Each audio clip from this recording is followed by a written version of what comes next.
దేవునికి మహిమ కలుగును గాక. పరిశుద్ధ గ్రంథంలో నుంచి సామెతలు 19వ అధ్యాయము 21వ వచనం చదువుకొని ప్రార్థన చేసుకొని ధ్యానం చేద్దాం. సామెతల గ్రంథము 19వ అధ్యాయము 21వ వచనం.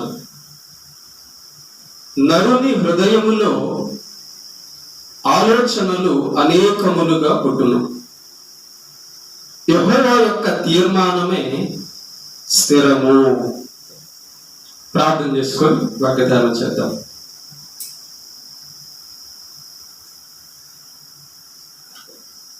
ప్రార్థన చేద్దాం. మమ్మల్ని మిక్కిలిగా ప్రేమించిన మా ప్రియ పరలోకపు తండ్రి, నీ పరిశుద్ధమైన పాదాలకు నమస్కారం తెలియజేస్తూ ఉన్నాం. మరొక దినాన్ని మాకు అనుగ్రహించినందుకు స్తోత్రాలు. చదవబడిన లేఖన భాగంలో నుంచి మాతో మాట్లాడండి, మాకు నేర్పించండి. నీ పక్షాన నీవు నిలబెట్టుకున్న నీ దాసునైన నేను అల్పజ్ఞుడను, పాపిని, నిష్ప్రయోజకుడను. కేవలం నీ ప్రేమ, నీ కృప చేత నువ్వు నిలబెట్టావు. అభ్యంతరపరచ చూచే సాతాను, దురాత్మ, చీకటి శక్తుల ప్రభావం నుంచి తొలగించండి. వినగల చెవులు, గ్రహించగల మనస్సు మా అందరికి దయచేయండి. నీ చిత్తానుసారంగా సమస్తము జరిగించుటకు కృప చూపించమని క్రీస్తు యేసు పేరిట ప్రార్థిస్తున్నాం తండ్రి, ఆమేన్. ప్రేమైన దేవుని బిడ్డలారా, మనం అనుకున్నది జరగాలంటే ఏం చెయ్యాలి? మానవుల జీవితంలో ప్రతి మనిషి కూడా తనకంటూ కొన్ని ఆలోచనలు పెట్టుకొని ఆ ఆలోచనల ప్రకారము బ్రతకాలి, బ్రతుకు కొనసాగించాలి అనుకుంటూ ఉంటాడు. ఇది ప్రతి మనిషి జీవితంలో వచ్చేటటువంటి పరిస్థితి. ప్రతి మనిషికంటూ కొన్ని ఆలోచనలు ఉంటాయి. ఆ ఆలోచన ప్రకారము తాను తన జీవితాన్ని నడుపుకుంటూ ఉంటాడు. మరి ప్రతి మనిషి తాను ఆలోచించే ఆలోచన అంతా జరిగిద్దా? మరి జరుగుతుందా, జరగదా? ఒకవేళ జరిగితే ఎలా జరుగుతుంది? జరగకపోతే ఎందుకు జరగదు? ఆలోచించారా? భూమి మీద బ్రతుకుతున్న ప్రతి మనిషి కూడా ఈ ఆలోచనల్లో ఉంటాడు. ఏదో ఒకటి తను అనుకున్నది చెయ్యాలని, తను అనుకున్నది జరగాలని ఆలోచిస్తూ ఉంటాడు. అయితే అవన్నీ జరుగుతున్నాయా? అవన్నీ జరగడం లేదా? జరగకపోతే ఎందుకు జరగడం లేదు? జరిగితే ఎందుకు జరుగుతుంది అని ఆలోచిస్తే, మనం అనుకున్నదల్లా జరగాలంటే ఒకటి కావాలి. అది పొందకుండా, చెయ్యకుండా మనం అనుకున్నదల్లా జరగదు. మనం ఏదో అనుకుంటాం, ఫలాంది జరిగితే బాగుంటది కదా అని, ఫలాంది అయితే బాగుంటది కదా అని అనుకుంటాం. ఆ అనుకున్నది ఏంటి? అదే ఈరోజు పాఠము. మనం అనుకున్నది జరగాలంటే ఏం చెయ్యాలి? మనం అనుకున్నది జరగాలంటే ఏం చెయ్యాలి?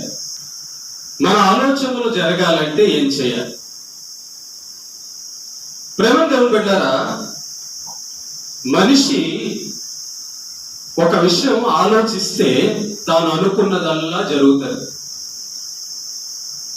మనిషికి ఒక విషయం తెలిస్తే తాను చెయ్యాలనుకున్నదల్లా జరుగుతుంది. మనిషికి ఒక విషయం తెలిస్తే తాను మాట్లాడిందల్లా జరుగుతుంది. చూడండి, బైబిల్లో ఉన్న దైవ భక్తుల జీవితంలో గమనిస్తే వారు భక్తుల గురించి నేను మాట్లాడుతున్నాను. దైవ భక్తులు ఏం ఆలోచించారో అది జరిగింది. దైవ భక్తులు ఏం మాట్లాడారో అది జరిగింది. దైవ భక్తులు ఏం చేశారో అది జరిగింది. ఎందుకని చూసారా? దైవ భక్తుల జీవితంలో ఆలోచించినవి, మాట్లాడినవి జరిగాయి, చేయాలనుకున్నవి జరిగాయి. మరి మన జీవితంలో మనం ఆలోచించింది, మనం మాట్లాడింది, మనం చేస్తున్నది ఎందుకు జరగడం లేదు? వాళ్ళ జీవితంలో ఎందుకు జరిగాయంటే తెలుసుకోవాల్సింది అదే. ఎంతో మంది అనుకుంటారు ఏదేదో, కానీ అన్ని జరగవు. అలా జరగడానికి కారణం ఏంటి? దైవ భక్తులు ఆలోచించింది, దైవ భక్తులు మాట్లాడింది, దైవ భక్తులు చేసింది, చేయాలనుకున్నది ఎందుకు జరిగింది? ఇందులో మనం సామెతల గ్రంథము 19వ అధ్యాయము 21వ వచనంలో చదువుకున్నాం. ఆ మాటను చదువుకుందాం. చూడండి, సామెతలు 19వ అధ్యాయం 21లో ఏమనుందంటే, నరుని హృదయములో ఆలోచనలు అనేకములు పుట్టును. అవును, ఈ భూమి మీదకి వచ్చిన మానవ యొక్క హృదయాలలో, మనిషి అనబడే హృదయంలో ఎన్నో ఆలోచనలు పుడతాయి, ఎన్నో పుడతాయి. ఆ హృదయంలోంచి ఎన్నో పుడతాయి. కానీ యెహోవా యొక్క తీర్మానమే స్థిరము అంటున్నాడు. చూసారా? ఇక్కడ ఒక పాయింట్ ఉంది, అదే మనం గ్రహించాల్సింది. మన హృదయంలో ఎన్నో ఆలోచనలు పుడుతున్నాయి. అవన్నీ ఎందుకు నెరవేర్చడానికి 100% కాదు. కింద చెప్తున్నాడు, ఎన్నో పుడతాయి, మీలో ఎన్నో పుడతాయి, మీ హృదయాల్లో ఎన్నో ఆలోచనలు పుడతాయి. కానీ మీ హృదయాలలో పుట్టినవన్నీ జరగవు. దేవుడైన యెహోవా ఏం తీర్మానం చేశాడో అదే జరిగిద్ది అని రాశాడు. దేవుడు ఏం తీర్మానించాడో అదే జరుగుతుంది అని రాశాడు. ఈ విషయము ఎంతమందికి అర్థమైందో, అర్థమైన వాళ్ళు తమ ఆలోచనలు జరగాలంటే, తమ మాటలు నెరవేరాలంటే, తాము అనుకున్నది, తాము చేయాలనుకున్నది జరగాలంటే దేవుని యొక్క తీర్మానం ఉండాలి, దేవుని యొక్క ఆలోచన ఉండాలి, దేవుని యొక్క మాట ఉండాలి అని గ్రహించిన వారై వాళ్ళు ఆలోచించారు, మాట్లాడారు, చేశారు. దైవ భక్తుల ఆలోచనలు ఎందుకు నెరవేరాయంటే, దైవ భక్తుల యొక్క మాటలు ఎందుకు నెరవేరాయంటే, దైవ భక్తులు చేసిన కార్యం వల్ల ఎందుకు విజయవంతమైందంటే, వాళ్ళ ఆలోచనల్ని తమ సొంత ఆలోచనలుగా తీసుకోలేదు, దేవుడి ఆలోచనలు తమ ఆలోచనలుగా పెట్టుకున్నారు. నెంబర్ 1. నెంబర్ 2, దేవుని యొక్క మాటలు తమ మాటలుగా పెట్టుకున్నారు. నెంబర్ 2. నెంబర్ 3, దేవుడు ఏ కార్యాలైతే చేయాలనుకున్నాడో ఆ కార్యాలే వీళ్ళు కూడా చేయాలనుకున్నారు. సూత్రం, జ్ఞానం, అది సూత్రము, జ్ఞానము అదనమాట. ఏది? దేవుడు ఏం ఆలోచించాడో అది మనం కూడా ఆలోచిస్తే జరిగింది కదా. దేవుడు ఏం మాట్లాడాడో, ఏం చెప్పాడో ఆ మాట మనం కూడా పలికితే జరిగింది కదా. దేవుడు ఏం చేయాలనుకున్నాడో ఆ పని మనం కూడా చేయాలనుకుంటే జరిగింది కదా. సూత్రం చూసారా? జ్ఞానం చూసారా? ఆలోచన విధానం చూసారా? మనుషులండి ఈ సంగతి ఎరుగక, ఈ విషయం అర్థం కాక ఏదేదో చేయాలనుకుంటారు, మధ్యలో ఆగిపోతుంది. ఏదేదో చేయాలనుకుంటారు, వాళ్ళు అనుకున్నది జరగదు. ఏదేదో చేయాలనుకుంటారు, సమస్యల్లో పడిపోతారు. ఏదేదో చేయాలనుకుంటారు, ప్రమాదం, మరణం కొని తెచ్చుకుంటారు. చూసారా? దేవుడు ఏం ఆలోచించాడో, దేవుడు ఏం మాట్లాడాడో, దేవుడు ఏం చేయాలనుకున్నాడో అవే జరుగుతాయి. ఈ భూమి మీద దుష్ట శక్తిని, చెడును, పాపమును, అన్యాయమును ఆపే శక్తి దేవుడిదే. ఈ భూమి మీద ఒక చెడ్డవాడిని మరణం విధించి వాడిని ఆపే శక్తి, నిలిపే శక్తి దేవుడిదే. ఒక చెడు కార్యమును జరుగుతుండగా దానిని ఎక్కడ ఆపాలో ఆ ఆపే శక్తి దేవుడిదే. ఒక వ్యక్తిని ఎన్ని రోజులు బ్రతికించాలో బ్రతికిస్తూ ఏ రోజు ఆపేయాలో ఆపాల్సింది దేవుడే. ఈ సంగతులు మనకు అర్థం కాక దేవుని ప్రణాళిక, దేవుని తీర్మానము, దేవుని ఆలోచన, దేవుని మాటలు, దేవుని కార్యాలు పక్కన పెట్టి మనకిష్టమైన కార్యాలు, మన సొంత ఆలోచనలు, మనం అనుకున్న పనులు చేయబోనుకుంటాం మనం. కనుక మనం ఆలోచించిన ఆలోచనలు 100% జరగవు. మనం మాట్లాడిన మాటలు 100% నెరవేరవు. మనం తలపునుకున్న, మనం చేయాలనుకున్న పనులు 100% నెరవేరవు. కారణం ఏంటంటే అవి దేవుడి ఆలోచనలు కావు గనుక, అవి దేవుడి మాటలు కావు గనుక, అవి దేవుడు చెయ్యాలనుకున్న కార్యాలు కావు గనుక. చూడండి, ఒక చిన్న ఉదాహరణ చెప్తాను మీకు. ముఖ్యమంత్రి గారు లేదా ప్రధానమంత్రి గారు ఈ భూమి మీద ఉన్న తన దేశంలో ఉన్నటువంటి ప్రజలందరికీ ఆధార్ కార్డు ఇవ్వాలనుకున్నాడు, లేదా రేషన్ కార్డు ఇవ్వాలనుకున్నారు. ఆయన అనుకున్నాడు కాబట్టి, ఆయన చేతుల్లో అధికారం ఉంది కాబట్టి, ఆయన చేతి కింద అధికారులు ఉన్నారు కాబట్టి, ఆయన చెబితే చేసేవాళ్ళు ఉన్నారు కాబట్టి, ఆయన అక్కడ సింహాసనంలో అనుకోగానే ఇక్కడ మన చేతుల్లో మనం అందరం కూడా ఆధార్ కార్డును సిద్ధం చేసుకున్నాం. ఆయన ఏమనుకున్నాడు? ఆధార్ కార్డు అందరికీ ఉండాలి అనుకున్నాడు. ఆయన అధికారి కనుక, ఆయన చేతుల్లో అధికారం ఉంది కనుక మనకందరికి ఆజ్ఞాపించాడు, ఇది మీరు చేయాల్సిందే అని. కాబట్టి మనం అందరం చేశాడు. పోలీస్ వ్యవస్థ ఉంది, డాక్టర్ వ్యవస్థ ఉంది, రకరకాల ప్రభుత్వ వ్యవస్థలు ఉన్నాయి. ఇవన్నీ కూడా ముఖ్యమంత్రి, ప్రధానమంత్రి చెప్పినట్టుగా చేస్తుంటాయి. ప్రజలను అలా పరిపాలిస్తుంటారు, ప్రజల చేత అవి చేపిస్తుంటారు. ఇది మనకు అర్థమైతే ఒక మానవుడు అనుకున్నదే చేస్తున్నప్పుడు సర్వశక్తిమంతుడైన దేవుడు అనుకున్నది ఇంకెంత కరెక్ట్ గా తప్పిపోకుండా జరుగుద్దో ఒకసారి ఆలోచించండి. మనం ఏమనుకుంటున్నామంటే మనకంటూ ఒక ఆలోచన పెట్టుకొని ఆలోచనల్లో మనం బతుకుతున్నామే తప్ప ఈ ఆలోచన 100% జరిగిద్దా, ఈ ఆలోచనలో న్యాయం ఉందా, ఈ ఆలోచన దేనికి సంబంధించింది అని అనుకొని చేయాలనుకుంటాం. అంతే. మాట్లాడుతూ ఇది జరగాలనుకుంటాం, చేయాలనుకొని ఈ కార్యాలు చేయాలనుకుంటాం.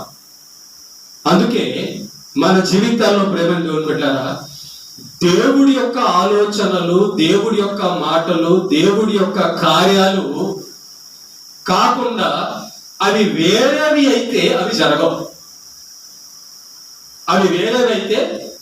జరగవు. మనం ఏమనుకుంటాము? బాగా తినాలి, తాగాలి, సుఖపడాలి, ఆనందించాలి, అది కట్టుకోవాలి, ఇది సంపాదించుకోవాలి, అట్లా ఉండాలి, ఇట్లా ఉండాలి అని అనుకుంటాం. ఈ అనుకోవడంలో దేవుని చిత్తాన్ని పక్కన పెడతాం, దేవుని ప్రణాళికను పక్కన పెడతాం, దేవుని యొక్క మాటలను పక్కన పెడతాము. అప్పుడు ఏమవుతుందంటే, చూడండి, దేవుని ఆలోచన పక్కన పెట్టినా, దేవుని మాట పక్కన పెట్టినా, దేవుని యొక్క కార్యములు పక్కన పెట్టినా అదంతా ఏమవుతుందంటే పాపం అయిపోతుంది. దేవునికి సంబంధం లేనిది పాపమే. దేవునికి ఇష్టం లేనిది అది దేవుడు ఆపేస్తాడు. దేవుడికి ఇష్టం లేని దేవుడు కొనసాగించాడు. ఈ యొక్క జ్ఞానం, ఈ యొక్క సంగతి ఏ మానవుడైతే గ్రహిస్తాడో, దేవుడు అనుకున్నది జరిగింది కదా, దేవుడు మాట్లాడిందే జరిగింది కదా, దేవుడు చెయ్యాలనుకున్నదే జరిగింది కదా, మరి నేను అనుకున్నది చేయాలనుకుంటే ఓడిపోతాను, నేను అనుకున్నది చేయాలనుకుంటే జరగదు. ఒక చిన్న ఉదాహరణ చెప్తాను మీకు. మీలో ఎవరైనా అనుకోండి, నేను ఒక 500 సంవత్సరాలు బ్రతకాలి అని అనుకోండి. నేను 500 సంవత్సరాలు బ్రతకాలి అనుకోవచ్చు, అనుకోవాలేమో, అనుకోవచ్చు, అనుకోవడానికైతే అనుకోవచ్చు, కానీ అది జరిగిద్దా? అందుకే అంటున్నాడు, మనిషి యొక్క హృదయములో ఎన్నో ఆలోచనలు పుడతాయంట. నేను విమానం ఎక్కకుండా ఎగిరిపోవాలి అనుకోండి, అనుకుంటే అనుకోవచ్చు, కానీ జరగదు. చూసారా? కనుక మనం 500 సంవత్సరాలు బ్రతకాలని అనుకున్నా, మనం ఎంతవరకు బ్రతకాలో నిర్ణయించిన తీర్మానం ఒకటి ఉంది, దేవుడి యొక్క తీర్మానం. ఆ తీర్మానం వరకే మనం బతుకుతాం. మనం ఎన్నో ఆలోచనలతో బతుకులు కొనసాగిస్తుంటాం, కానీ దేవుడు మన జీవితం ఎంతవరకు నిర్ణయించాడో అక్కడికి అయిపోద్ది. చూడండి, మనం అనుకుంటాం ఏదో ఒకటి కట్టాలనో ఏదో ఒకటి చేయాలని అనుకుంటాం. అది దేవుడి చిత్తమా? అది దేవుని ఆలోచన? దాన్ని మనం ఆలోచించాం. అందుకే అండి ప్రేమ దేవుని బిడ్డారా, మనిషి యొక్క బ్రతుకు దేవుడి ఆలోచన, దేవుడి మాట, దేవుడి కార్యాలు కాకుండా వేరైతే ఆ మనిషి యొక్క బ్రతుకు ఎలా ఉంటదంటే, దేవుడి ఆలోచన లేకపోతే దెయ్యం ఆలోచనే ఉంటది. దేవుడి మాట లేకపోతే అపవిత్రమైన మాటే ఉంటుంది. దేవుడి కార్యాలు కాకపోతే చెడు కార్యాలే అవుతాయి.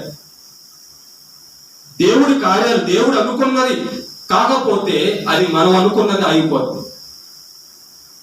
అందుకే దేవుడు అంటున్నాడు, మనుషులారా మీరు చాలా ఆలోచిస్తారు,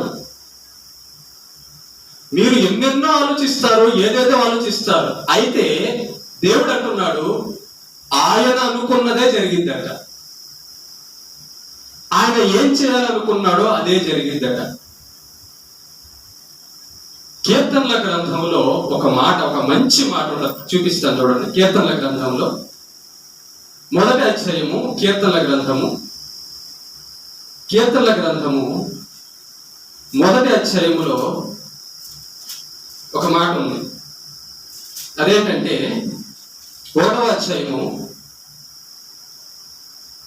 3వ వచనంలో చూడండి, అతడు నీటి కాలువల ఎరను నాటబడినదై ఆకు వాడక తన కాలమందు ఫలమిచ్చు చెట్టు వలె ఉండును, అతడు చేయునదంతయు సఫలమగును.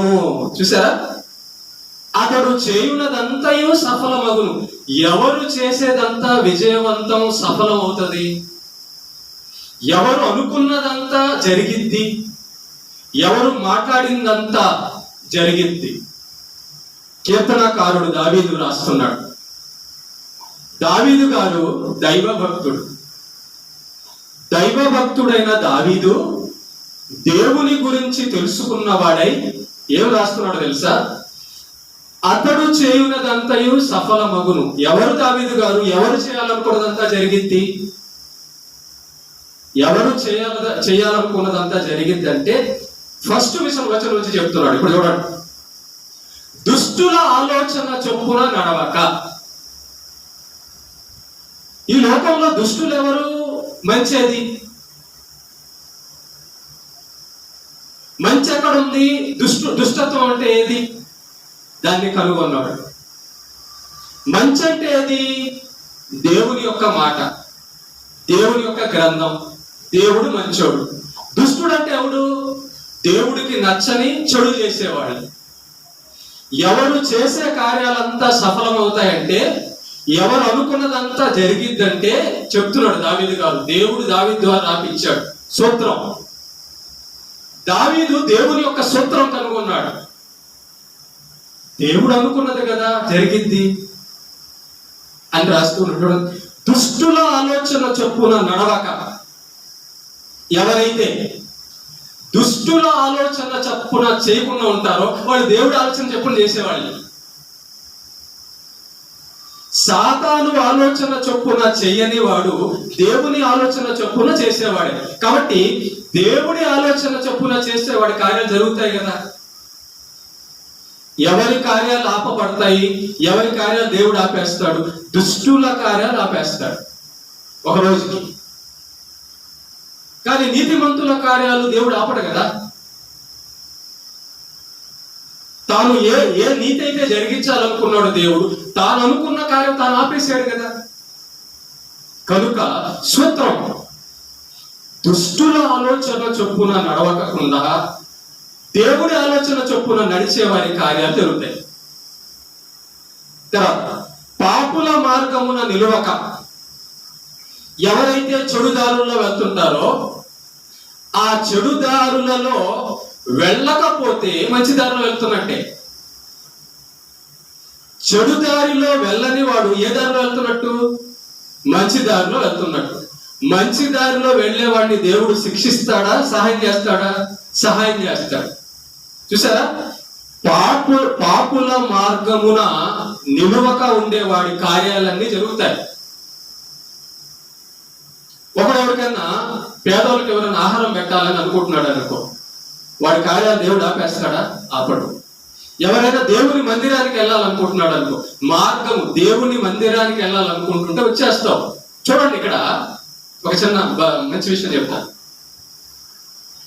మనం దేవుణ్ణి ఆరాధించాలి, దేవుణ్ణి పూజించాలి, దేవుణ్ణి మహిమపరచాలి, దేవుణ్ణి ఘనపరచాలని మన మనస్సులో అనుకొని తలంచుకొని నడుస్తూ దేవాలయానికి వెళ్ళాలనుకుంటున్నావు అనుకో, అప్పుడు దేవుడు చంపేస్తాడా? ఎందుకంటే మన ఆలోచన మంచిది, మనం వెళ్తున్న మార్గం మందిరానికి మంచి మార్గం. కాబట్టి దేవుడు మందిరానికి వెళ్ళే వాళ్ళని, మహిమపరిచే వాళ్ళని దేవుడు కాపాడుతాడు, దేవుడు సాయం చేస్తాడు, దేవుడు వారికి తోడై ఉంటాడు, దేవుడు ఆ కార్యాన్ని కొనసాగిస్తాడు. దేవుని మందిరానికి నేను రాకూడదు అనుకునే ఆలోచన చెడ్డది. కాబట్టి అలాంటి వారిని దేవుడు తన మందిరానికి రప్పించుకోడు, ఎక్కడికెక్కడికో పంపించేస్తాడు. వాళ్ళు ఎక్కడికి పోవాలనుకుంటున్నారో, చెడు మార్గమున, నాశన మార్గమున పోవాలనుకుంటారు. కాబట్టి మీరు నాశన మార్గమున పోవాలనుకుంటున్నారు, అయితే వెళ్ళండి. నువ్వేం కోరుకున్నావు? సాతాన్ని కోరుకుంటున్నావు. నువ్వు ఏ మార్గం కోరుకుంటున్నావు? చెడు మార్గం కోరుకుంటున్నావు. అది కావాలా? ఓ, నువ్వు కోరుకున్న చెడే నీకు వస్తుంది. దుష్టుల ఆలోచన చొప్పున నడువక, పాపుల మార్గమున నిలువక అంటే అది. దేవుడు ఆలోచన చొప్పున నడిచేవాడు, దేవుడు నడవమన్న మార్గమున నడిచేవాడికి దేవుడు తోడే ఉంటాడు. కనుక దైవ భక్తులు దేవుడి ఆలోచన చేసినప్పుడు వాళ్ళ ఆలోచనలు నెరవేరాయి. దైవ భక్తులు దేవుడి మార్గమున నడిచినప్పుడు వాళ్ళ మార్గము సులువైంది. చూడండి, ఇజ్రాయేల్ ప్రజల్ని మోషే నడిపిస్తున్నాడు. సముద్రం అడ్డొచ్చింది. ఇజ్రాయేలు ప్రజల్ని నడిపించమనింది మోషేతో ఎవరు? దేవుడే. మరి సముద్రం అడ్డొచ్చినప్పుడు ఆ సముద్రాన్ని 2 పాయలుగా చీల్చి రోడ్డు వేయాల్సిన పని దేవుడిదే. కాబట్టి దేవుడు ఆ పని చేశాడు. చూసారా, మోషే పాపుల మార్గంలో నడవడంలా, ఫరో మార్గంలో నడవడంలా దేవుని మార్గంలో నడుస్తున్నాడు. కాబట్టి సముద్రం అడ్డొచ్చిన మోషేకి దేవుడు ఇజ్రాయేల్ ప్రజలకి తోడై ఉండి రోడ్డు వేసేసాడు సముద్రంలో. దేవుడు అనుకున్న ఆలోచన, దేవుడు చెప్పిన మాట, దేవుడు చేయాలనుకున్న పని మోషే చేస్తున్నాడు. కాబట్టి సముద్రాన్ని చీల్చి రోడ్డు వేసింది దేవుడు. ఇంకా 2వ వచనం, దాంట్లో పాపుల మార్గంలో నిలవక, అపహాసకులు కూర్చుండు చోటన కూర్చుండక. నువ్వు ఎక్కడ కూర్చోవాలనుకుంటున్నావు ఒకసారి ఆలోచించుకో. ఆలోచన, మనం ఎక్కడెక్కడ కూర్చోవాలనుకుంటున్నామో ఆ ఆలోచన, ఏ ఆలోచన? రాజకీయ మీటింగ్ లో కూర్చోవాలనుకుంటున్నావా? డబ్బొచ్చే దగ్గర కూర్చోవాలనుకుంటున్నావా? నీ కళ్ళకు సంతోషం, చెవులకు సంతోషం కలిగించే టీవీ దగ్గర కూర్చోవాలనుకుంటున్నావా? ఈ లోకంలో కూర్చోవాలనుకుంటుంటే, లోక సంబంధమైన వాటి దగ్గర కూర్చోవాలనుకుంటుంటే అది దేవుడి ఆలోచన కాదు. దేవునికి నచ్చని వాటి దగ్గర కూర్చోవాలనుకుంటుంటే అది దేవుడికి నచ్చిన ఆలోచన కాదు. కాబట్టి వాళ్ళు దేవుడికి నచ్చని చోట కూర్చొని ప్రమాదంలో పడతారు. దేవుడికి నచ్చని చోట కూర్చునే వారు ప్రమాదంలో పడతారు. కనుక ప్రేమ దేవుని బిడ్డలారా, దుష్టుల ఆలోచనని దేవుడు నెరవేర్చడు. అపహాసకులు కూర్చున్న చోట కూర్చోకూడదు. మనం చేస్తున్న ఆలోచన ఇది దేవుడి ఆలోచన కాదా పరిశీలించాలి. దేవుడి ఆలోచన అయితే నీకు శుభమే, దేవుడి ఆలోచన అయితే నీకు క్షేమమే, దేవుడి ఆలోచన అయితే అది జరిగింది. ఎందుకంటే దేవుడు దానికి సహకారి తోడే ఉంటాడు. కనుక మనం కూర్చునే చోట్లు ఎక్కడ కూర్చోవాలనుకుంటున్నాం ఒకసారి చూడండి. మనం గడిపే టైం ఎక్కడ గడపాలనుకుంటున్నావు చూడండి. నీవు ఎక్కడ గడపాలనుకుంటున్నావో ఆ గడిపే దగ్గర దేవుడు నీకు తోడే ఉంటాడా? నువ్వు ఎక్కడ టైం స్పెండ్ చేస్తున్నావో ఆ టైం స్పెండ్ చేసే దగ్గర దేవుడు నీకు తోడే ఉంటాడా? అది దేవుడి ఆలోచనేనా? నువ్వు ఎక్కడైతే గడుపుతున్నావో అది దేవుడి పనేనా? లేకపోతే ప్రమాదంలో పడిపోతాం, ఆగిపోద్ది ఆ పని. రెండవ వచనం, యెహోవా ధర్మశాస్త్రమునందు ఆనందించుచు దివారాత్రము దానిని ధ్యానించువాడు ధన్యుడు. దేవుని యొక్క వాక్యాన్ని, గ్రంథంలో ఉన్న సంగతులను ఆనందించాలట. మన ఆలోచనలు ఎక్కడుంటాయి? దేని మీదో ఆనందించాలని. అబ్బా, బిర్యానీ తింటుంటే ఆనందించాలి, సినిమా చూసి ఆనందించాలి, బట్టలు కొనుక్కొని ఆనందించాలి, బంగారం సంపాదించి ఆనందించాలి. రకరకాల ఆలోచనలు. దేవుని మాట నందు, దేవుని వాక్యమందు ఎవరైతే ఆనందించాలనుకుంటారో ఆ ఆనందాన్ని దేవుడు తీరుస్తాడు. చూడండి, మీరు దేవుని వాక్యము వినాలనుకున్నారు కాబట్టి అది మంచి ఆలోచన. దేవుని మందిరానికి నడవాలనుకున్నారు కాబట్టి అది మంచి ఆలోచన. దేవుడు దాన్ని నెరవేర్చాడు. అయితే ఈ యొక్క ఆలోచనకి, ఈ యొక్క కార్యానికి ప్రతిఫలం ఉంటుంది. మనం దేవుని వాక్యం చదవాలన్న ఆలోచనకి, దేవుని మందిరానికి వెళ్ళాలన్న ఆలోచనకి, దేవుడు చెప్పినట్టు నడవాలన్న ఆలోచనకి ప్రతిఫలం ఉంటుంది. మందిరానికి నేను వెళ్ళాలనుకుంటున్న కార్యానికి దేవుడు ఏ ప్రతిఫలం ఇస్తాడంటే మంచి ప్రతిఫలం ఇస్తాడు. దేవుడు మందిరానికి మానేయాలనుకున్న ఆలోచనకి శిక్ష వస్తుంది. దేవుడి వాక్యం చదవాలనుకున్న ఆలోచనకి మంచిగా జరుగుతుంది. ఆయన చిత్తం కాబట్టి అది. దేవుని వాక్యములో ఆనందించాలన్న ఆలోచనకి దేవుడు సహకరిస్తాడు. నువ్వు బైబిల్ చదవాలనుకున్నావు అనుకో, నీకు ఆరోగ్యం ఇస్తాడు. నువ్వు బైబిల్ చదవాలనుకున్నావు అనుకో, నీకు కంటి చూపు బాగా ఇస్తాడు. నువ్వు బైబిల్ చదవాలనుకున్నావు అనుకో, నీకు జ్ఞానం ఇస్తాడు. నువ్వు బైబిల్ చదవాలనుకున్నావు అనుకో, దేవుడు నిన్ను ఆశీర్వదిస్తాడు. కారణము అది ఆయన ఆలోచన కాబట్టి, కారణము అది ఆయన ప్రణాళిక కాబట్టి. దేవుడు ఏం చేయమన్నాడో అది చేస్తే ఆయన సహకారం చేస్తాడు. దేవుడు ఏం మాట్లాడమన్నాడో అది మాట్లాడితే దానికి ఆయన సహకారం చేస్తాడు, సహాయం చేస్తాడు. దేవుడు ఏం కార్యం చేయమన్నాడో అది చేస్తే దానికి దేవుడు సహకారి అయి ఉంటాడు. ఇది కారణం. ఒకడు చేసిందల్లా విజయవంతం అవడానికి, ఒకడు మాట్లాడిందల్లా జరగడానికి, ఒకడు ఆలోచించిందల్లా జరగడానికి కారణం ఏంటో తెలుసా? అది దేవుడి ఆలోచన అయి ఉండాలి. యెహోవా ధర్మశాస్త్రమునందు ఆనందించేవాడట, పాపుల మార్గమున నిలవకుండా ఉండేవాడట, దుష్టుల ఆలోచన చొప్పున నడవకుండా ఉండేవాడట. వాడి కార్యాలన్నీ, వాడు ఏమేం చేయాలనుకుంటాడో వాడి కార్యాలన్నీ జరుగుతాయి. ఎందుకు? వాడు చేయాలనుకుంది దేవుడి ఆలోచన కాబట్టి. మన జీవితంలో మనం ఎక్కడ దెబ్బతింటున్నామో తెలుసా? దేవుడి ఆలోచన, దేవుని గ్రంథము, దేవుని మాట పక్కన పెట్టి దేవుడికి ఇష్టం లేని కార్యాలు మొదలు పెడితే అది అక్కడ ఆగిపోద్ది, పూర్తిగా కొనసాగదు. లేదా ఒకరోజు దానివల్ల మనకు ప్రమాదం వస్తుంది. అది నరకం రావచ్చు, మరణం రావచ్చు, రోగం రావచ్చు, దెబ్బలు రావచ్చు, దేవుడికి నచ్చని కార్యాల వలన.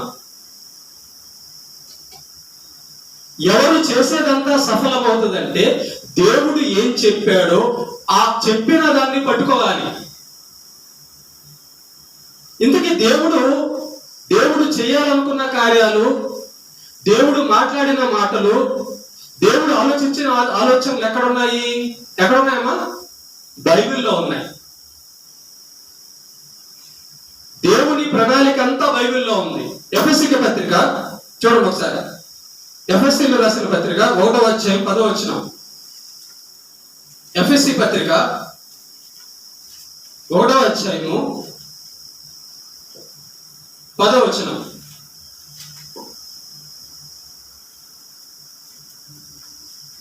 నేను చదువుతున్నాను. 10వ వచనం. ఈ సంకల్పమును బట్టి ఆయన పరలోకములో ఉన్నవే గాని భూమి మీద ఉన్నవే గాని సమస్తమును క్రీస్తునందు ఏకముగా సమకూర్చవలనని తనలో తాను అనుకొని నిర్ణయించుకొనెను. దేవుడి ఆలోచన ఇది, దేవుని ప్రణాళిక అది, దేవుని మాటలు అవి. ఏంటవి? దేవుడంట ఒక విషయం అనుకున్నాడంట. ఏమని? నేను మానవులందరినీ చెయ్యాలి, ఈ మానవులందరూ నా బిడ్డలుగా ఉండాలి, ఈ మానవులందరినీ భూమి మీదకి పంపిస్తే ఈ సాతాను గాడు వాళ్ళని పాపంలో పడేస్తాడు. కాబట్టి ఆ పాపంలో పడిన వాడు ఎవరైతే అయ్యా మేము మంచి జీవితం జీవిస్తాము, నువ్వు చెప్పినట్టుగా నీతిగా బతుకుతాము అని అనుకున్న వారిని తన ప్రియకుమారుడైన యేసుక్రీస్తు ద్వారా రక్షించాలి. సమస్తాన్ని, దేవుణ్ణి, తన నమ్మిన వారందరినీ తన ప్రియకుమారుడైన యేసుక్రీస్తు పాదాల చెంతకు తేవాలి. ఆయన పరిపాలనలో పరలోకంలో యుగయుగాలు ఉండాలని దేవుడు నిర్ణయించాడు. ఇది ఆ దేవుడి యొక్క నిర్ణయం. మనల్ందరినట యేసు ప్రభువు యుగయుగాలు పరిపాలించాలట. వింటున్నారా? మనల్ందరినట యేసు ప్రభు యుగయుగాలు పరిపాలించాలట.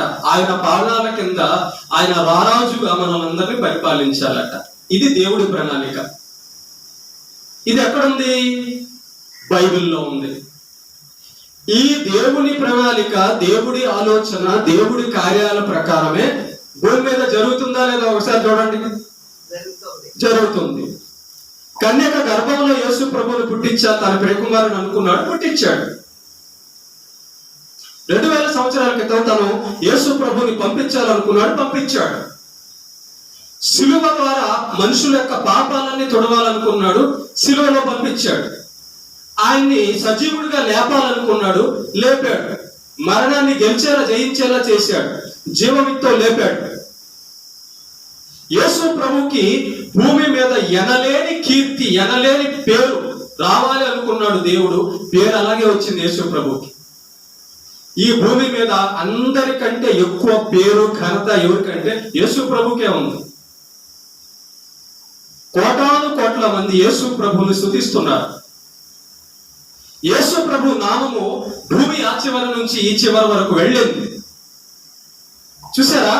దేవుడు అనుకున్నది జరిగింది, దేవుడు అనుకున్నదే జరుగుద్ది. దేవుడు ఏమనుకున్నాడు? ఆయన ద్వారా, ఆయన ప్రియకుమారుడు ద్వారా సమస్తము జరిగించాలి. ఆయన పాదాల కింద సమస్తం పెట్టాలనుకున్నాడు. ఆయన ద్వారా అందరినీ ఏలాలనుకున్నాడు. ఇదే జరిగింది. ఈ సంగతి ఎవరైతే తెలుసుకున్నారో, ఎవరైతే గ్రహించారో వాళ్ళు ఏం చేస్తారో తెలుసా? ఇక తెక వేషాలు లేరు, ఇక పిచ్చి పిచ్చి వేషాలు లేరు, ఇక చెడు మార్గాల్లో, చెడు పనుల్లో, చెడు ఆలోచనల్లో ఉండరు. ఎందుకంటే వాళ్ళకి తెలిసిద్ది, మనం చెడు దారిలో వెళ్ళామా మనల్ని నలగొట్టే దేవుడు ఉన్నాడు, మనల్ని ఆపే దేవుడు ఉన్నాడు. కనుక మన సొంత ఆలోచనల ప్రకారం వెళ్తే నరకంలో పడిపోతాం అని దైవ భక్తులందరూ బైబిల్ దేవుడి మాట, బైబిల్ దేవుడి ఆలోచన, బైబిల్లో ఉన్నది దేవుడి ప్రణాళిక, యేసు ప్రభు ద్వారా మనం రక్షణ పొందాలి, యేసు ప్రభువుని మహిమపరచాలి, యేసు ప్రభువుని ప్రకటించాలి అని వారు ఎరిగిన వారి కార్యాలు మొదలు పెట్టారు, ఆలోచన చేశారు, మాట్లాడారు. కాబట్టి వాళ్ళ జీవితాలు విజయవంతమయ్యాయి. వాళ్ళ జీవితాలన్నీ విజయవంతమయ్యాయి. ఒక చిన్న ఉదాహరణ చెప్తాను, మీకు అర్థం కావడానికి. ఒక చిన్న ఉదాహరణ చెప్తాను. క్వశ్చన్ పేపర్ వచ్చింది, పరీక్ష హాల్లో క్వశ్చన్ పేపర్ వచ్చింది. ఓకేనా? ఆ క్వశ్చన్ కి ఆ పరీక్ష ఎగ్జామ్ పెడుతున్న ఇన్విజిలేటర్ ఆయనే ఆన్సర్ పేపర్ ఇచ్చేసాడు అనుకో, ఓకేనా? అప్పుడు ఆ క్వశ్చన్ కి ఆన్సరు దుద్దేవాడు వేరే ఉంటాడు, మార్కులు వేసేవాడు. ఇప్పుడు ఆ మార్కులు వేసేవాడు దేన్ని బట్టి మార్కులు వేస్తాడు? ఈ ఆన్సర్ని బట్టి మార్కులు వేస్తాడు, అవునా? ఇప్పుడు ఈ ఆన్సర్ మాస్టర్ ఇచ్చేసాడు, ఇన్విజిలేటర్ ఇచ్చేసాడు, ఓకేనా? ఇప్పుడు ఆ పరీక్ష దుద్దే అతని దగ్గర మనకు మంచి మార్కులు రావాలంటే ఏం చేయాలి? ఈ ఇన్విజిలేటర్ ఇచ్చిన ఆన్సర్ ని క్వశ్చన్ దగ్గర రాయాలి. అప్పుడు ఈ ఇన్విజిలేటర్ ఇచ్చిన ఆన్సర్ ని మనం క్వశ్చన్ దగ్గర కింద రాసేసామనుకో, ఆ మార్కులు దిద్ది అతను ఫెయిల్ అంటాడా పాస్ అంటాడు. ఎందుకంటే ఆన్సర్ ఇచ్చేసాడు కాబట్టి, ఆన్సర్ కరెక్ట్ కాబట్టి. అప్పుడు మన కార్యము సఫలం అయిపోతుంది. చూసారా ట్రిక్ ఎలా ఉందో? అలాగే దేవుడి పని కూడా. మనము చేసిందల్లా బాగుండాలి, మనం చేసిందంతా విజయవంతం అవ్వాలంటే దైవ గ్రంథం ఏదైతే ఉందో, దేవుడి మాట ఏదైతే ఉందో అది మనం చేయాలి. మనం దేవుడి మాట చేయకుండా మన సొంత ఆలోచనలు చేస్తున్నాం కాబట్టి సాతాను వలన నలగొట్టబడుతున్నాం, పాపం వలన బాధ తెచ్చుకుంటున్నాం, మార్గము తప్పి కష్టాలు తెచ్చుకుంటున్నాం. మన ఆలోచనలు దారి తప్పకూడదు. ఏ దారి తప్పకూడదు? వాక్యపు దారి తప్పకూడదు. మన మాటలు దారి తప్పకూడదు. ఏ దారి తప్పకూడదు? దేవుని మాటల దారి తప్పకూడదు. దేవుని మాటలకు విరోధంగా మన మాటలు ఉండకూడదు. దేవుడి ఆలోచనలకు వ్యతిరేకంగా మన ఆలోచన ఉండకూడదు. దేవుడి కార్యాలకు వ్యతిరేకంగా మన కార్యాలు ఉండకూడదు. అందుకే అన్నాడు, ఈ పనులంతా దేవుడు చెప్పిన పనులన్నీ చేసేవాడట, వాడు చేసేదంతా సఫలం అవుతుందట. ఈ ఆలోచన ఎందుకు జరగలేదబ్బా అని ఎప్పుడైనా ఆలోచించావా? ఈ ఆలోచన వాక్యంలోదే కదా అని ఎప్పుడైనా ఆలోచించారు. ఈ ఆలోచన వాక్యములోనిది కాదుగా, అవునా అని ఆలోచించారు. నువ్వు ఆలోచించే ఆలోచన దేవుడిదైతే దేవుడు దానికి సహకారం ఎందుకు అవ్వడం? నువ్వు నడిచే మార్గం దేవుడు చెప్పిన మార్గం అయితే దేవుడు నేను ఎందుకు కాపాడు? నువ్వు చేసే పని దేవుని నీతి అయితే దేవుడు దానికి ఎందుకు సహాయం చేయచ్చు? అందుకే సామెతల గ్రంథం అన్నాడు, నరుల హృదయములో అనేక ఆలోచనలు పుట్టును,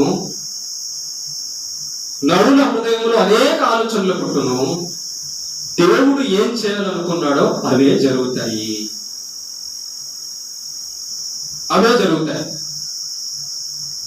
ఇప్పుడు కొంతమంది ఇల్లు కట్టాలనుకుంటారు, కానీ మధ్యలో ఆగిపోద్ది. కారణం ఏంటి? వాళ్ళు కట్టాలనుకున్నారు కదా, మధ్యలో ఎందుకు ఆగిపోయింది? దేవుడు దాన్ని కొనసాగింపలేట. అదే దేవుడి చిత్తానుసారంగా, ప్రార్థనాపూర్వకంగా, దేవుడి ఇష్టానుసారంగా ఏ కార్యం మొదలు పెట్టినా అది జరుగుద్ది. కారణం ఏంటి? దాన్ని చేయాలనుకున్నది దేవుడు కాబట్టి. దేవుడు ఏం కార్యం చేయాలనుకున్నాడో దాన్ని ఆపేవాడు లేడు. దేవుడు ఆపాలనుకుంటే ఆ కార్యాన్ని కొనసాగించేవాడు లేడు. ఈ ట్రిక్ గాని మనకు తెలిస్తే మనం కూడా దైవ భక్తుల వలె మన కార్యాలన్నిటిలో విజయం పొందుతాం. ఓహో, మనం చేయాల్సింది దేవుడి ఆలోచనలు అన్నమాట. దాన్ని కనుక్కోవాలి. దేవుడు ఏమేమి ఆలోచనలు చేసాడు, ఎక్కడ ఉన్నాయి అవన్నీ? బైబిల్లో ఉన్నాయి.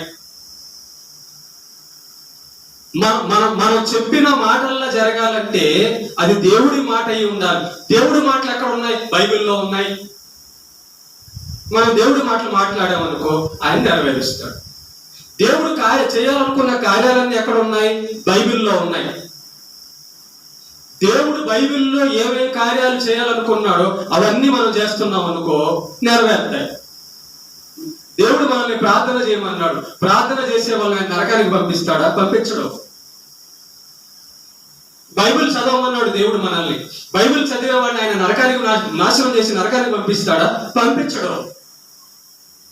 దేవుడు పరిశుద్ధంగా నీతిగా బ్రతకండి, మందిరానికి రండి, నన్ను స్తుతించండి, నా గురించి ప్రకటించండి అన్నాడు. ఈ కార్యాలు చేసే వాళ్ళని దేవుడు నాశనం చేస్తాడా?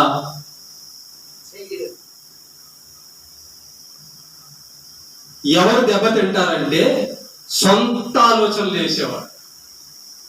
ఎవరు దెబ్బతింటారంటే సొంత ఆలోచనలు, సొంత కార్యాలు చేసేవాడు. జాగ్రత్త. మనకిచ్చిన దేహము, మనకిచ్చిన కాలము దేనికోసం? ఆత్మ. మనకిచ్చిన ఆత్మ, మనకిచ్చిన శరీరం, మనకిచ్చిన దేహము, మనకిచ్చిన వస్తువులు, ఈ ప్రకృతిలో ఉన్నదంతా కూడా దేనికోసం? దేవుడి కోసమే. ఒక రాసి ఉంటుంది చూడండి, దేవునివి దేవునికి చెల్లించాలంట. ఈ దేహం దేవుడిదైతే దేవుడికి ఇచ్చావా? ఈ మనసు దేవుడిదైతే దేవుడికి ఇచ్చావా? ఈ ఆత్మ దేవుడిదైతే దేవుడికి ఇచ్చావా? ఈ నోరు దేవుడిదైతే దేవుడికి వాడుతున్నావా? ఈ చెవులు దేవుడిదైతే దేవుడికి వాడుతున్నావా? ఈ కళ్ళు దేవుడిదైతే దేవుడికి వాడుతున్నావా?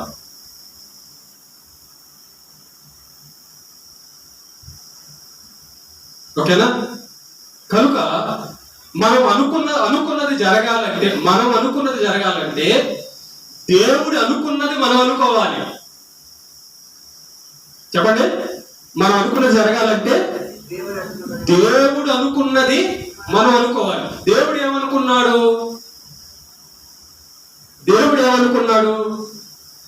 అది మనం తెలుసుకోవాలి. దేవుడు ఏమనుకున్నాడో అది మనం తెలుసుకొని ఆయన ఏమనుకున్నాడో అది జరుగుతుంది. కాబట్టి ఆయన అనుకున్న దాన్ని మనం అనుకుంటే అది జరుగుతుంది. అర్థమవుతుందా? మనం అనుకున్న జరగాలంటే ఏమనుకోవాలి? దేవుడు అనుకున్నాడో అది అనుకోవాలి. ఒకటి. రెండోది, మనం మాట్లాడింది నెరవేరాలంటే, మనం చెప్పింది నెరవేరాలంటే దేవుడు ఏం చెప్పాడో, దేవుడు ఏం జరుగుతుంది అని మాట్లాడాడో ఆయన మాట మన నోటి నుంచి బయటికి రావాలి.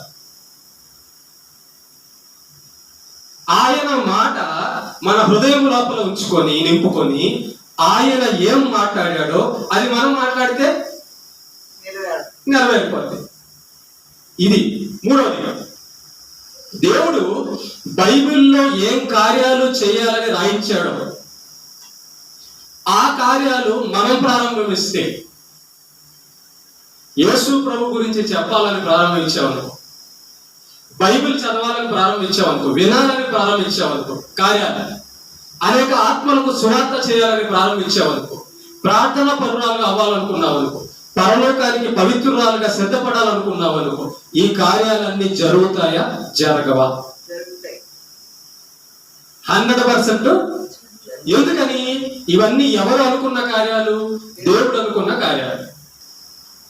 ఈ భూమి మీద ఉన్న మనుషుల డబ్బు మొత్తం లాగేసుకొని నేను ఒక్కడనే ధనవంతుడు అయిపోవాలనుకున్నాను అనుకో, అందరిని మోసం చేసి అబద్ధాలు చేసి అవి చేసి జరిగిందా?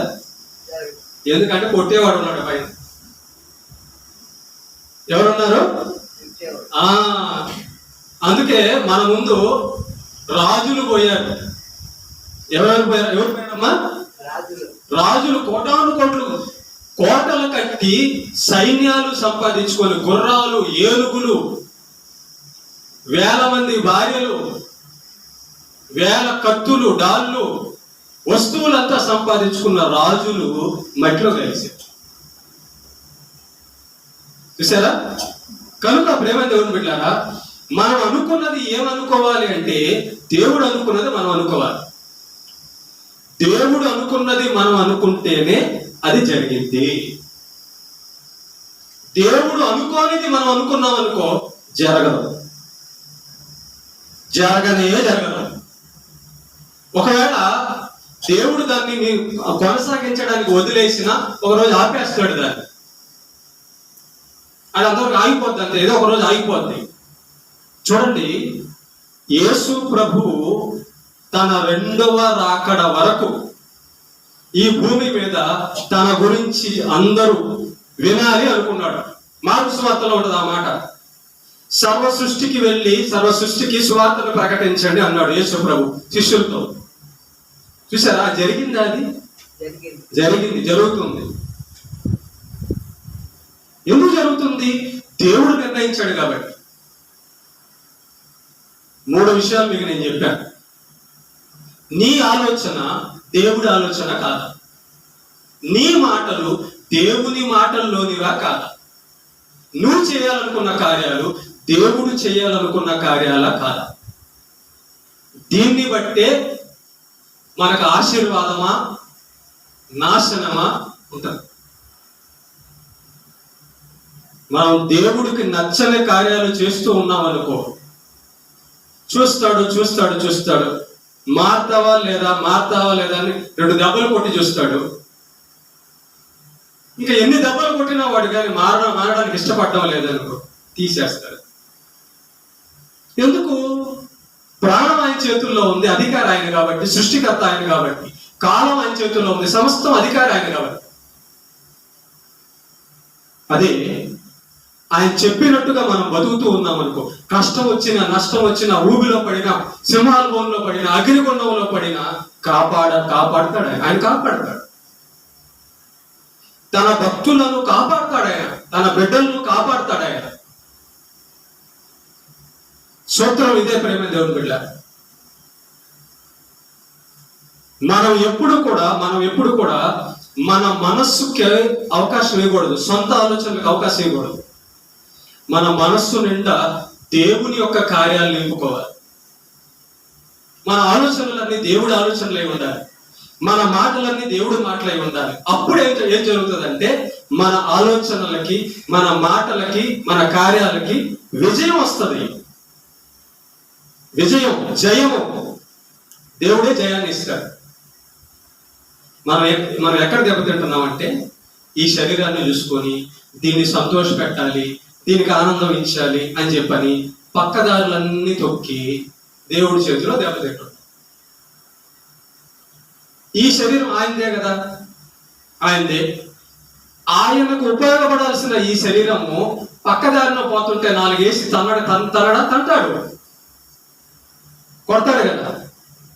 కనుక ఆ దెబ్బలే మన జీవితంలో తగిలేయి. మనకు తగిలే దెబ్బలు ఏ దెబ్బలు? దేవుడికి వ్యతిరేకంగా పోతే తగిలిన దెబ్బలా, దేవుడికి అనుకూలంగా పోతే తగిలిన దెబ్బలా? ఒకసారి చూద్దాం కదా. కానీ దేవుడి కోసం తన్నించుకుంటే ఆ దెబ్బలకి ప్రతిఫలం ఉంది, ఆశీర్వాదం ఉంది. పౌలు దేవుడి కోసం దెబ్బలు తిన్నాడు, యేసయ్య మన కోసం దెబ్బలు తిన్నాడు, భక్తులు మన కోసం దెబ్బలు తిన్నారు, వాటికి ప్రతిఫలం ఉంది. మనం తినే దెబ్బలు ఏ దెబ్బలు? ఒకసారి ఆలోచించి. దేవుడు మార్గంలో వెళ్తుండగా తిన్న దెబ్బలా, దేవుడికి వ్యతిరేకంగా వెళ్తుండగా తిన్న దెబ్బలా? అందుకే అన్నాడు, దుష్టుల ఆలోచన చొప్పున నడవక దెబ్బతింటావు, పాపుల మార్గంలో నడవక దెబ్బతింటావు. మరి ఏం చేయాలయ్యా? నేను చెప్పింది చెయ్యి. గ్రంథం ఇచ్చానుగా చేతుల్లో, అందులో రాసి పెట్టా. నేనేం చేయాలనుకున్నాను, ఏం జరగాలనుకున్నాను అందులో రాసి పెట్టా. అందులో రాసి పెట్టినవే జరుగుతాయి, అవే ఆచరించు. తెలివి గలవాడు బుద్ధున్నోడు అంటే ఎవడో తెలుసా? కలెక్టర్ IAS చదివితే కాదు, MBBS చదివితే కాదు. బుద్ధి జ్ఞానము ఉన్నవాడంటే ఎవడో తెలుసా? బైబిల్లో ఉన్నదాన్ని చేత పట్టుకునేవాడు, బైబిల్లో ఉన్నదాన్ని నమ్మేవాడు, బైబిల్లో ఉన్నదాన్ని హృదయంలో పెట్టుకొని ఆ బైబిల్లో ఉన్నదాన్ని మాట్లాడేవాడు, బైబిల్లో ఉన్నదాన్ని చెయ్యడానికి ప్రారంభించేవాడి జ్ఞాని బుద్ధిమంతుడు. బుద్ధిహీనుడు అంటే ఎవరు? తన ఇష్టానుసారంగా తాను చేసేవాడు బుద్ధిహీనుడు, వాడు నాశనానికి వెళ్తాడు. ఇప్పుడు అర్థమైందా? మనం అనుకున్నది జరగాలంటే దేవుడు ఏమనుకున్నాడో తెలుసుకొని ఆయన ఏమనుకున్నాడో అది నువ్వు ఆలోచించు. ఆయన ఏం చెప్పాడో అది మనం మాట్లాడాలి, ఆయన ఏం చేయాలనుకున్నాడో అది మనం చెయ్యాలి. అలా మనం దేవుని యొక్క ఆలోచనలు, మాటలు, క్రియలు మన జీవితంలో పెట్టుకుంటే అవి ఎన్నడూ కూడా ఆపేవాడు ఎవడు లేడు, నెరవేరుస్తాడు దేవుడు. ఇంతే సూత్రం. ఈ సూత్రాన్ని ఆదాము కానించి అబ్రహాము, దావీదు, భక్తులెల్లరూ, పౌలు దాకా అందరూ కూడా, అపోస్తలులు అందరూ పాటించారు, తెలుసుకొని పాటించారు. ఇది మీకు అర్థమైంది అనుకో, మీకు అవమానం, అపజయం ఉండదు. దేవుడు మార్గంలో నడిచేటప్పుడు అపజయము, దెబ్బలు వస్తాయి, వాటికి అన్నిటికీ ప్రతిఫలం ఉంటది. కానీ నీ మనసు ఎంత ఉంటుంది, నేను దేవుడి మార్గంలో వెళ్తుండగా దెబ్బ తగిలిందా, దేవుడికే మహిమ, ఆయన నాకు ప్రతిఫలాన్ని ఇస్తాడు. కానీ చెడు మార్గంలో వెళ్తున్నప్పుడు దెబ్బ తగిలితే ఏమనిపిస్తుందో తెలుసా? మనస్సు గాయమైపోదు. ఆదరించే వాళ్ళు ఎవరు? మనం చెడు మార్గంలో వెళ్ళేటప్పుడు మనకి తగిలే దెబ్బల దగ్గర కొంతమంది మెంటల్ అవుతారు, కొంతమంది ఉరేసుకుంటారు, కొంతమంది చంపుతారు, కొంతమంది చచ్చిపోతారు. ఇదంతా ఎందుకో తెలుసా? చెడు మార్గంలో వెళ్ళేటప్పుడు మనల్ని కాపాడేవాడు, బాగు చేసేవాడు ఎవడు ఉండడం. కనుక చెడు మార్గంలో వెళ్తున్న వాడి యొక్క మైండ్, ఆలోచనలు ఊరి దగ్గరికి, పటాల దగ్గరికి, విషయం దగ్గరికి, జైలు దగ్గరికి వెళ్తుంటాయి, నాశనం దగ్గరికి వెళ్తుంటాయి.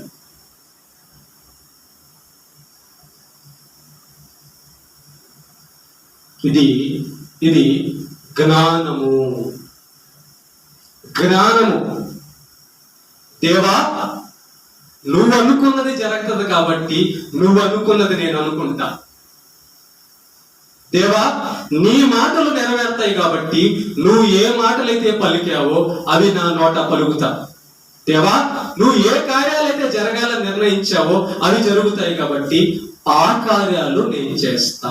అప్పుడు మీరు చేసేదంతా, మనం చేసేదంతా సఫలం అవుతుంది.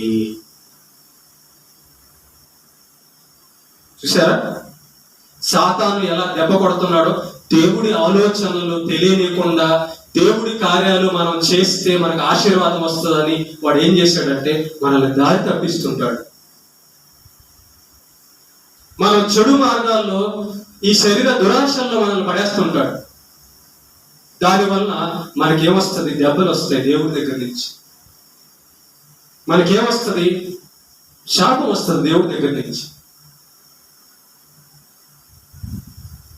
నేను దేవుడు చెప్పిందే చేయాలనుకుంటే ఇక నిన్ను బాధ పెట్టేవాడు ఎవడు? అక్కడ రాసి ఉంటది, దేవుడు మన పక్షములుగా ఉండగా మనకు విరోధి ఎవడు?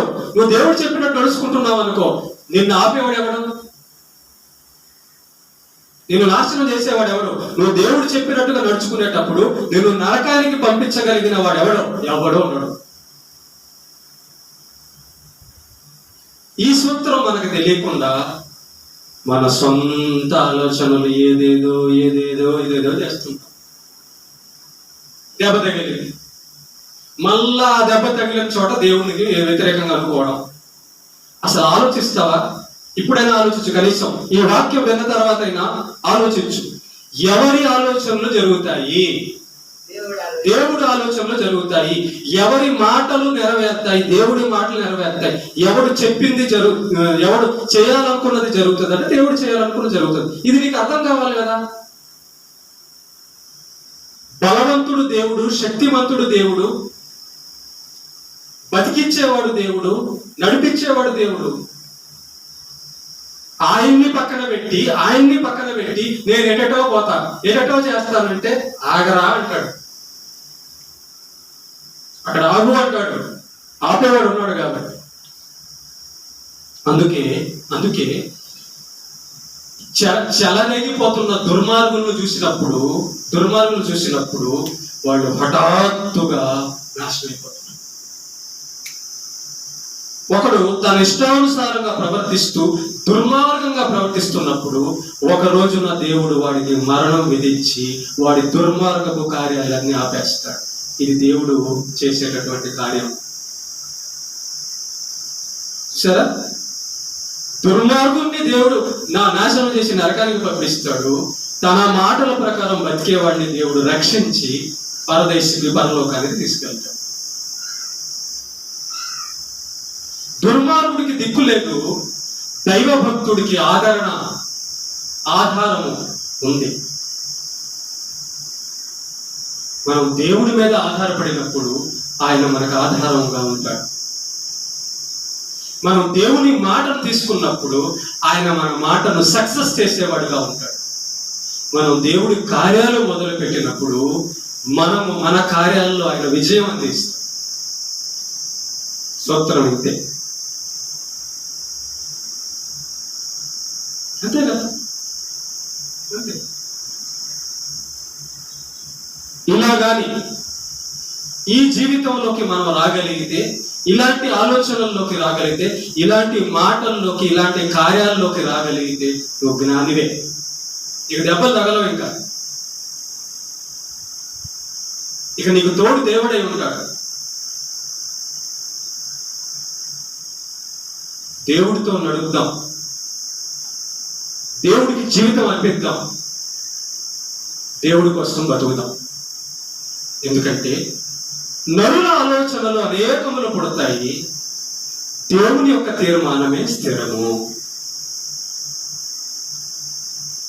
దేవుడు ఏం ఆలోచించాడో అది ఆలోచిస్తే మనకు క్షేమం. ప్రేమ దేవుడు దేవుడు ఏం మాట్లాడాడో ఆ మాటలు మనకు మంచిది. అంతే, ఓకేనా? దేవుడికి మహిమ కలుగుతుంది.